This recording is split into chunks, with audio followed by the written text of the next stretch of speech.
What is up guys, BMO here, and today we're going to talk about Pictomancy, which was an esoteric art passed down by the legendary member of the 12 Archons from the 5th Astral Era realm who helped the needy during the War of the Magi.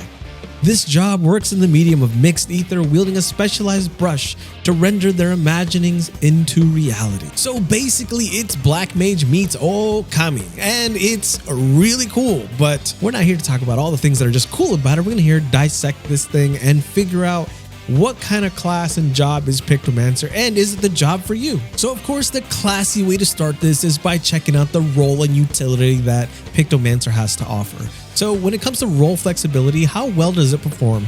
Well, we know it's a DPS class, so it's not really that flexible. It's not like Red Mage where you can off heal if you need to. It's really a pure DPS class, and that's okay. I really love pure DPS class because that also means that the damage output for this class is very, very good. I think it actually is #1 right now, and it rivals that of the Black Mage, which is very impressive because Pictomancer is a very new class.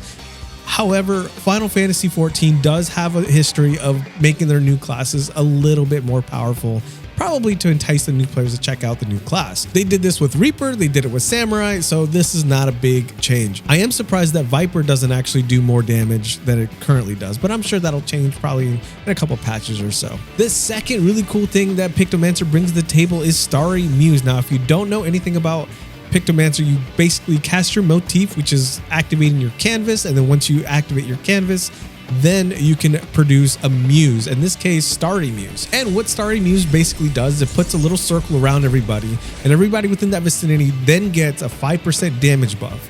And so yeah, it's minimal, but the cool thing that it also does is it reduces your cast time for 5 spells, and then it also activates your Rainbow Drip to be a instant cast. So while it is a little bit self-serving, it does give the group a 5% damage buff, which is nothing to shake a candle at. Come on now guys, 5% extra damage, I'll take it. So now that we've talked about some of the things that it brings to the table, let's talk about the class itself.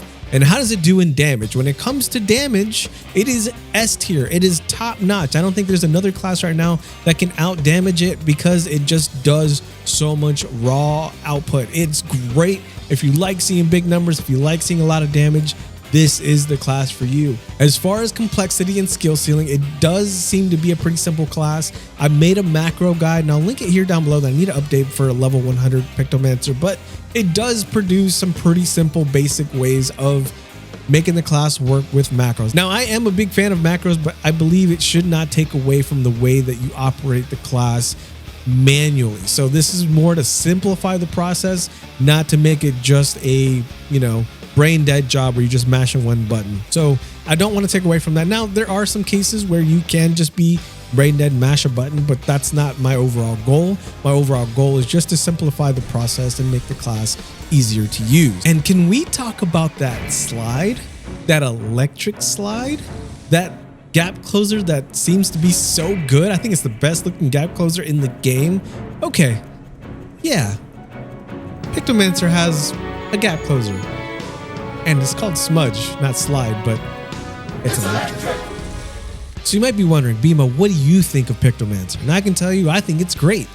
You get Cyan and Magenta, which are colors you don't normally get in casting classes, whether it's in Final Fantasy XIV or in another MMO. It's also really fun and simplified. I don't like classes that are overly complicated. So for me, this will be my new DPS main for caster classes. I like to main tanking, so it won't overtake my overall main. But when it comes to DPS, Pictomancer, let's go. So what'd you guys think? Are you a Pictomancer main now? Let me know in the comments down below. Thank you so much for watching. Have a beautiful and wonderful day. I'll catch you in the next one. Peace.